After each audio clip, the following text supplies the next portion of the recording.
As you may remember from last Sunday, I've chosen the theme of healing, retroactively and proactively, healing your own personal lineage, your family lineage, the global lineage, and the cosmic lineage.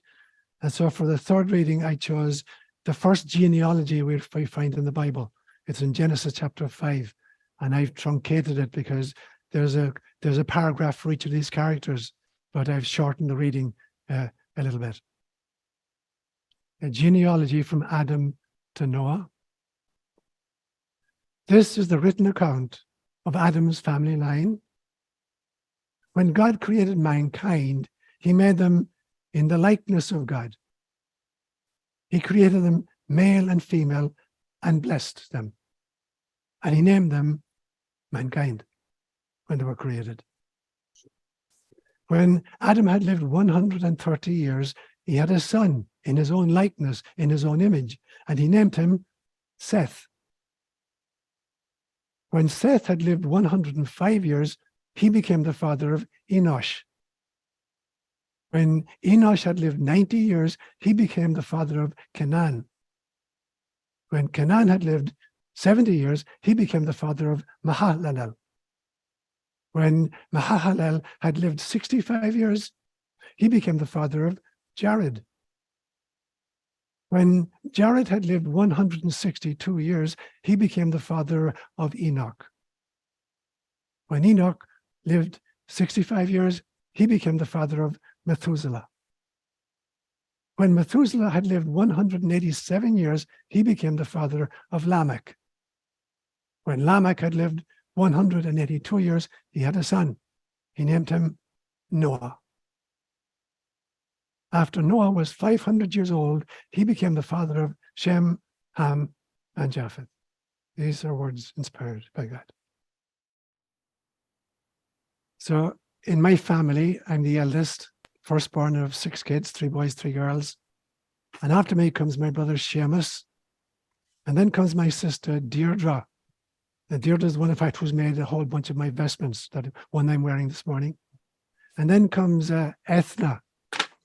And then after Ethna comes Porrick, my brother Porrick. And then the youngest is Dervla, or we used to call her Della.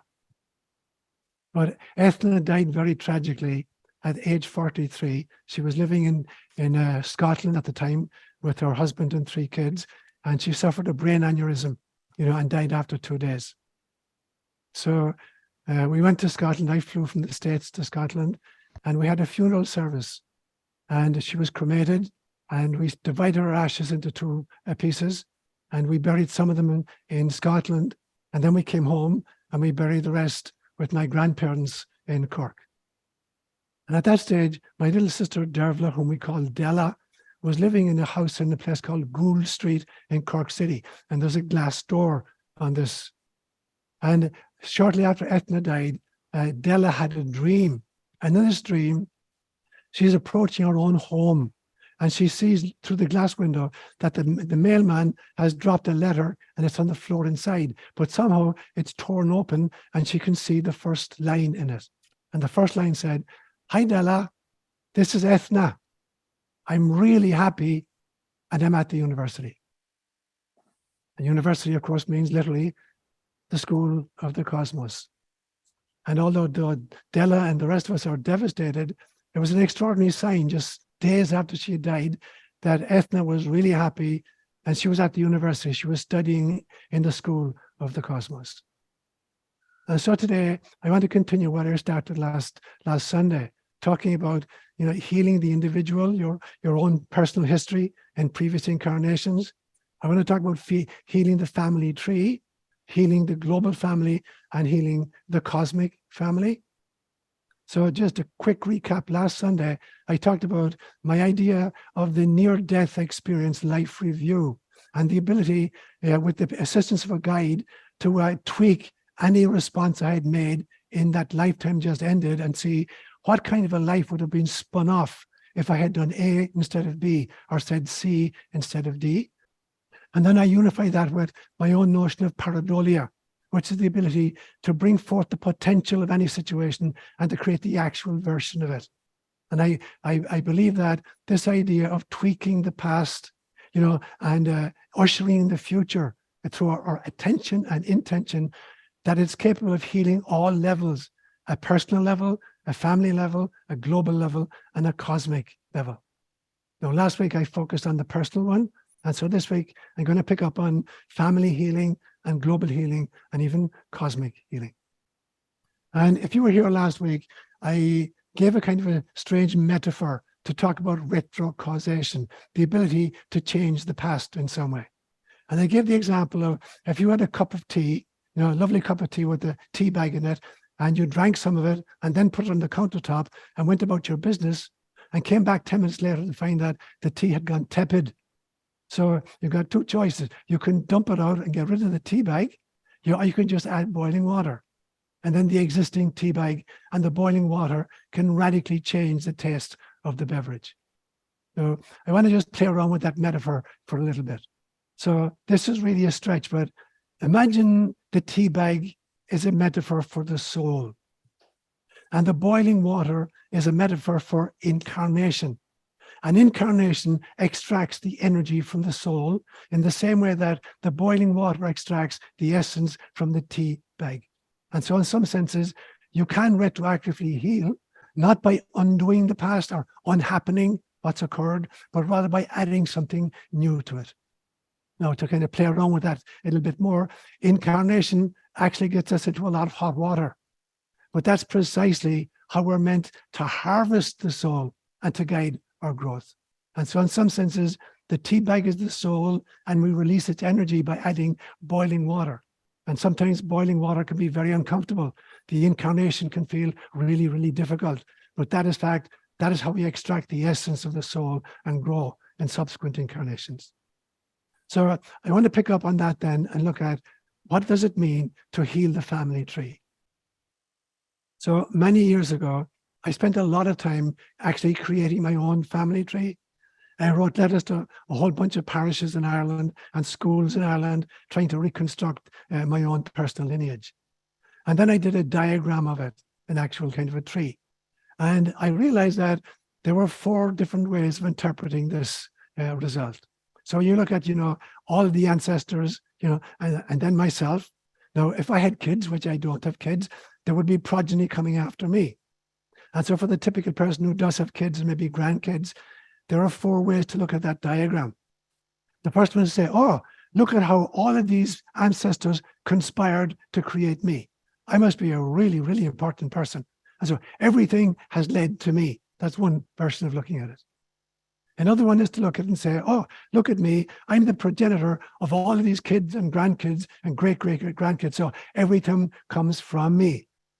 Or a third way is to believe everything came through me. It conspired from the beginning to come through me to create the future. Or the fourth way of looking at it is to look at the entire matrix and realize that it's much more like a global brain in which every single node, every single neuron can make connections to every other neuron.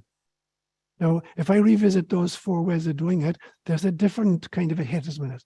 Instead of thinking, look, everything came to me in order to produce me, it could lead me to an attitude of gratitude to say, you know what, all of these ancestors of mine contributed, so I need to be grateful for what they have done so that I could be. Or if I look at the second one, that coming from me, I could say, I have a responsibility to act in such a way that my children and my grandchildren and my great-grandchildren are benefiting from everything I thought and said and done. So it creates a sense of responsibility for my present actions. Or if I look at the vision, it came through me. A second way of interpreting that would be, I'm one conduit in which the past and the future can dance. And in some senses, every single one of us is in that unique position. The past and the future get to dance in you. And so it does come through you. And the fourth way to look at it is the matrix version, that it's almost like, I would say, a planetary neuroanatomy telling us that all are one. We are all one in this extraordinary matrix. So how do we set about then, trying to do some healing in this family tree? So I'm going to mention a bunch of techniques and suggest that these are possible ways in which we can create healing for the family. So the first one is a technique called past life regression. And if you ever had the experience of dealing with a psychologist who's capable of doing this, and you go back into past lives, and have had the privilege of doing that, that there are two purposes of a past life regression. The first purpose is for personal evolution, so you can understand your track history and therefore understand what are the issues you came to work on in this particular incarnation and how can you take it forward. So a past life regression can give you the equipment and the historicity to tell you how you got to be where you are right now and what you can do at the present moment to create the future of your choice. But there's a second purpose. And the second purpose of past life regression is to look at the healing of your soul group or your family lineage. Because you're not just doing this for yourself, you're doing this on behalf of an entire group of souls or an entire family lineage. So that's one great technique, past life regression. There's another technique called life between lives, and it was created by a psychologist called Michael Newton. And Michael Newton, by regressing people, he did it accidentally on one occasion. He was trying to bring somebody back to an earlier part in this lifetime, and he miscalculated their age. So he brought them back to a time long before they were born. He brought them back to a time between lifetimes, what Buddhism and Hinduism will call the bardo state, the disincarnate stage in between incarnation and reincarnation. And he called it life between lives. And having regressed 14,000 people, he discovered there are some very significant, constant stages that appear again and again and again. The first one is encountering some kind of a guide who had prepared you for this incarnation and now is debriefing you on it. The second thing is that you get to meet deceased family members. They're there to welcome you at the other side of the veil. The third constant is some kind of a life review, which is not about judgment. It's about just looking at what you've learned and what you still want to learn. Very often, there's some kind of a healing spa. If you've really been traumatized by the incarnation just ended, there's a period of healing where you're in the hands of great healers on the other side. There's a place that they call the Council of Elders, that you come before a group of really, really wise people who've monitored your incarnations again and again and again. And now they're helping you to figure out what have you learned, what do you still need to learn, and how do you want to spend your time between lifetimes. And then you go to the university, which presumably is where Ethna was speaking from when she wrote that letter to Della. She's in the School of the Cosmos, the university. And so that's a kind of a technique called life between lives. There's a technique which I've created myself that I call the preconception contract, because I believe that before we incarnate at any one time, we make an agreement with a whole bunch of other people to incarnate around the same period of time. And we assign ourselves different relationships. I'll be the father, you'll be the child, you'll be the wife, I'll be the husband, you'll be the sister, I'll be the brother. And so we create this system, a preconception contract, which affords each individual the ideal situation in which to learn what they want to learn this time. But I believe that we draw people in that contract from two different sources. One group I call the soul pod, people with whom you've gotten on really, really well in previous incarnations. And the second group that I call the shadow pod, people who proved difficult for you in previous incarnations. And they're both really important because they're both going to teach you different things. They're both going to teach you how to heal yourself, how to heal your family, how to heal your community, and how to heal your enemies. And then once we incarnate and we've adopted this preconception contract, there's total amnesia created for who we really are and what the purpose is. And so now we're engaged in what is basically improv theater. There's no script, there's no plot. We come into an existing situation and now we have to hit the ground running and respond to the situations in which we find ourselves. We're not mouthing lines that we've kind of learned somewhere else. Or now we're not following a plot which has been prescripted by God. We're an improv theater where we have to use willpower in order to respond to every situation in which we find ourselves. So I would say that these are some of the healing techniques that we can employ in order to heal the family lineage. The next stage for me then is healing Gaia herself. There's a beautiful phrase in mystical Judaism called Tikkun Olam, and it's found in the Mishnah, which is a body of classical rabbinical teachings that go back to the 3rd century. And Tikkun Olam literally means healing the planet or healing, Gaia herself.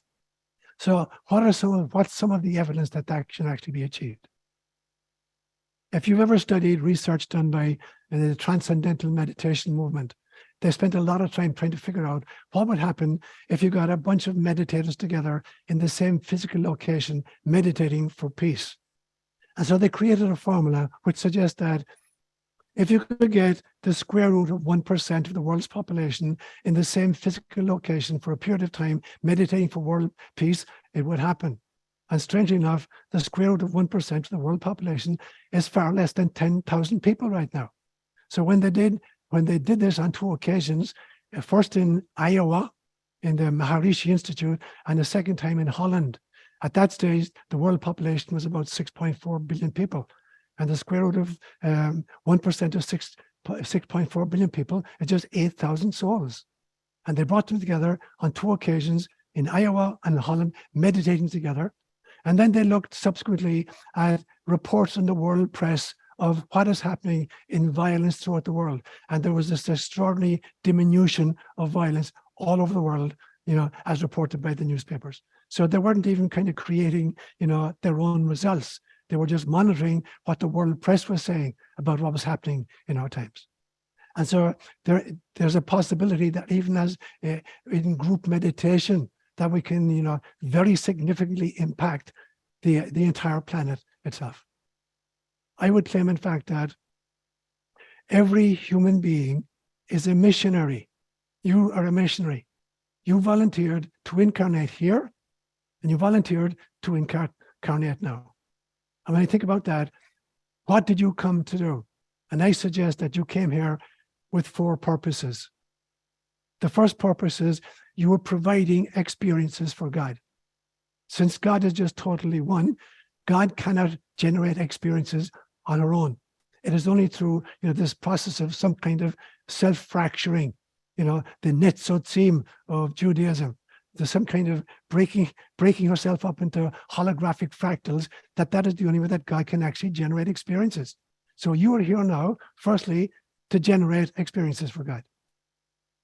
Secondly, you're here, you volunteer to be here now in order to allow your soul the experience of growth by separation.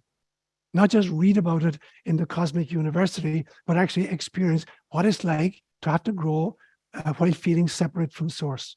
So the second purpose you're here is for the experience of growth by separation. The third reason you're a missionary, I believe, is you're meant to wake others up to our Buddha nature, to have us realize that ultimately we're all bodhisattvas. And finally, you're here because you volunteered to create Christ consciousness for the very planet itself. And then as a missionary, you're a Gnostic intermediary, to use a term from Carl Jung. And by Gnostic intermediary, Carl Jung meant somebody who is really well-versed in 2 totally different systems, whether they're languages or cosmologies. So well-versed in both that she can, cross-fertilize them for their mutual benefit. So what is this cross-fertilization? In what way are you a missionary? In what way are you a Gnostic intermediary? What 2 kind of cosmologies or what 2 kinds of experiences are you here to bring together? You're here to bring the incarnated version of yourself and the disincarnate version of yourself together, to bring together your soul and your space suit. And that makes you a Gnostic intermediary, that you can inform your space suit from the soul level, and you can grow your soul from the space suit level. So that's a part of the equation. And then to realize that there is only one life. Everything that exists is simply the grace of God. There is only one life, which is coming through all beings at all stages. And whether the being is a rock or a bunny rabbit or an oak tree or a human being or an avatar, it all simply has the one life in it, the life of God, the grace of God. And it goes through various stages, but it's still the same life. So for you, there was a pre-incarnate stage of this life. There's an incarnated stage of this life that you're experiencing right now. And there'll be a post-incarnational stage of this life, leading to another incarnational experience. But it's this one life force flowing through all beings in all stages of the revolution. And so when I talk about Tikkun Olam, and I talk about the healing of the planet, I believe that we must understand that the planet itself has 7 different levels, just like the human body has 7 different levels. And I suggested that the 7 levels of the planet are, firstly, the physiosphere, this 4.6 billion year old rock, the 3rd rock from the sun in this particular solar system. So that's the first level, the physiosphere. And then at some stage, it created an atmosphere. That's the 2nd body. And the atmosphere literally is the womb of the planet, allowing it to reach the 3rd stage, which is the biosphere, the living sphere, the place of plants, of fauna, and of flora. But there's a 4th stage, which Tyler de Chardin called the noosphere, the sheath of consciousness that the biosphere has generated. And we're moving at this stage between the biosphere and the noosphere, which is a very dangerous stage to move. But there are 3 more places beyond that, I believe. After the noosphere, I believe, comes what I call the anima sphere. Anima as in soul, the soul sheath that surrounds literally the consciousness sheath. And then the 6th one I call the pneuma sphere. Pneuma as in spirit, the spirit of God, the womb of God herself surrounding that. And ultimately then what I would call the cosmosphere, the all that is incarnated. And so when I think then about Tikkun Olam, about the healing of the planet, I'm not just talking about the healing of the biosphere. I'm talking about the healing of all of the levels of planet Earth. It's not enough to think about healing the biosphere. That will not do it. But in order to do that healing for all the levels of the planet, individual souls, you have to learn how to traverse your own 7 levels, to be able to go from your physical body to your etheric body, to your astral body, to your mental body, to your psychic body, to your soul body, and ultimately to your source self. And as I said, for the planet itself, the real danger point is the movement from the biosphere to sphere. That's when we become intelligent enough to create all kinds of possible devastation, nuclear holocausts, or artificial intelligence that makes us go a transhuman. So the danger point for Tikkun Olam is the place we're at right now. And I suggest that all of the issues we were talking about right now, whether we're concerned about climate or what I would call planetary pollution by plastic, will not be healed merely by attending to the biosphere. We must ascend to our spirit level and thus meet Gaia's spirit level. And that's why I believe that the spiritless atheists who run the soulless World Economic Forum will never save Gaia, because they understand neither themselves nor her.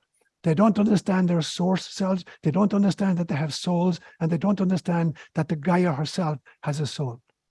And so we find ourselves committing what I'm going to call Gaia-cide, whether it's through our chemtrails, our weather modification, our nuclear war, whether it's through the pollution of our land, through GMO crops, or pesticides, or herbicides, or the pollution of our air, whether it's chemtrails or 5G, or the pollution of our waters, our rivers, our lakes, our oceans, and now even lately, the pollution of fire itself. The attempts to block sunlight, which is the source of all life on the planet. There is more data, given to planet Earth from sunlight in 5 minutes than is contained in all of the libraries of the world right now. Every 5 minutes, sunlight, beams more data and more information onto the planet than is contained in all of the libraries of the planet. And now we have these people trying to pull down the blinds, on fire itself, on the sun itself. So there's a desperate need for us to understand our own various levels of reality, right back to source, and understanding the levels of Gaia herself right back to source. Otherwise, any attempt we make to heal the planet is absolutely meaningless. We need to go back to our appreciation of nature, what in Japan they call forest bathing, the ability to walk in the forest, and see the foliage, see spiders building webs, fish jumping out of pools, to hear the ripple of the water and the music, of the wind in the leaves. That and only that will allow us to contact again our own soul selves and the soul self of Gaia herself.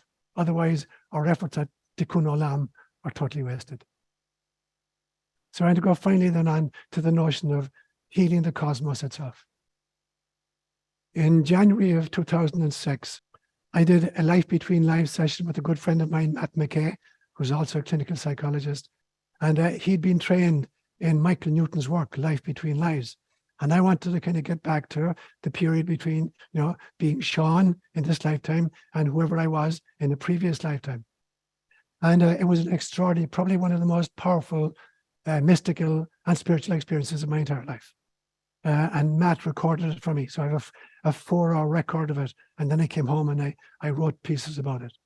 But one of the most extraordinary features of that, Life Between Lives, was what I call the launching pad.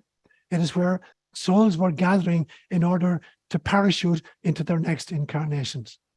And what I found out was that there were souls volunteering for all kinds of places, all kinds of dimensions, all kinds of planets in the cosmos, not just for planet Earth. But there was this extraordinary admiration for the earthbound souls, because in some senses, planet Earth is the scariest ride in God's theme park of incarnation. And many of these other souls were just gobsmacked at the courage of the people who were volunteering for incarnation on planet Earth.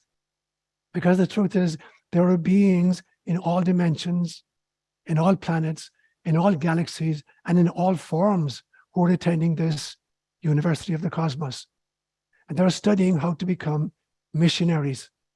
And then subsequently, they're going to move into different dimensions, take on different forms, incarnate in different planets, in different galaxies, because they're cosmic missionaries, as are you and I. So what other kinds of practices might we use in order to heal the past at any of these levels? I think the basic key to healing is mindfulness, self-awareness.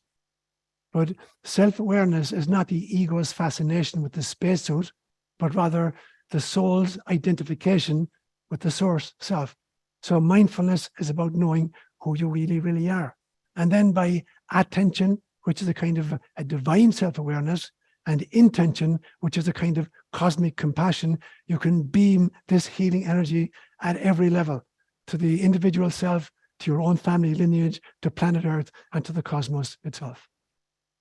And therefore, wherever you find yourself right now, and whatever your circumstances are right now, you are in the ideal position to be a healing agent. You don't need to be someplace else in a different kind of a circumstance in order to be a healing agent. All you need to do is add some kind of a new phase or a new behavior to this present incarnation of yours, or add a new incarnation to your soul. And then healing happens, when you begin to do this. You can make the changes now in this present time, or wait for a new incarnation with a new sense of purpose. But the truth is that everything you say, everything you do, and everything you think right now is already changing the energy of the entire cosmos, for light or for dark. So there is nothing that you're thinking or doing or saying which is not in fact attending the entire cosmos. So just for grins, I want to finish up with, I want to play around with the mathematics of incarnation for a few minutes. There's a very simple mathematical formula. If you want to determine how many ancestors at a particular level you had, so how many grandparents you had, how many great-grandparents you had, etc. It's a very simple formula. It's 2 to the power of n, where n represents the number of generations. So if n is 1, 2 to the power of 1 is 2. So it means you have 2 parents. If n is 3, 2 to the power of 3 is 8, which means you have 8 great-grandparents. Now, I'm just going to pick a random number, say like 10. If n is equal to 10, and you go back 10 generations, 2 to the power of 10 is 1024. And that means you have great, great, great, great, great, great, great, great grandparents, 8 grades, and then grandparents and parents. So just going back 10 generations, you have 1,024 people who started off this process of producing you. If you want to get a little bit more complex and begin to realize, I'm not just interested in the people who lived 10 generations ago, but everybody in between that helped to create me. Then there's another formula in mathematics. It's called sigma from n equal to 1 to n equal to 10 of 2 to the power of n. And when you fill in the data there, what you find out is that there are 2,046 ancestors there who created you, from great, great, great, great, right down to parent itself. The cumulative total is 2,046 ancestors. Now, if a generation is roughly 25 years, if you go back 10 generations, then you're back 250 years. You're back almost to the Declaration of Independence. And here's the extraordinary miracle. At the time of the Declaration of Independence, 512 women had to meet and marry 512 men and have kids in order to produce you. How many cultures, how many races, how many nations have conspired to create you? And imagine all of the food and all of the drink and all of the air needed to allow them to live. And much more interestingly, imagine all the coincidences needed to happen in order for those people to meet each other. Except that I do not believe in coincidences. What I see rather is, look at all those preconception contracts which were drawn up, and look at the energy of the cosmos and of all of those individuals that were resulted in you. My dear brother and sister, be very grateful and live very mindfully. Namaste.